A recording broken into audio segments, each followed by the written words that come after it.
ГСП онлайн. Городские новости сейчас. Пятница, 13:00, площадь Мира. Митинг против экологического загрязнения ухтинских рек. Организаторы, представители комитета по спасению Печоры открыто заявляют, причина нефтеразлива, который случился в начале апреля, деятельность крупного нефтедобывающего предприятия. Последствия колоссальны, ущерб природе необратим. Следы ведут только на промплощадку. По нашим предварительным данным, в наши реки попало до 500 тонн нефти.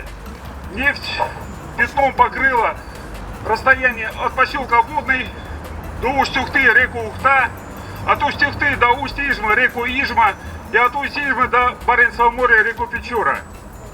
Сейчас пока мы не видим все последствия нашей катастрофы, потому что пока еще большой половодье. Накануне такой же митинг устроили наши соседи, ижемцы. Там нефть залила пойменные луга, страдать будет сельское хозяйство. А вот активистам из Усинска собраться не разрешили. Организаторы ухтинского митинга подготовили резолюцию против загрязнения продуктами нефтепереработки рек. Под ней подписались более 100 присутствующих.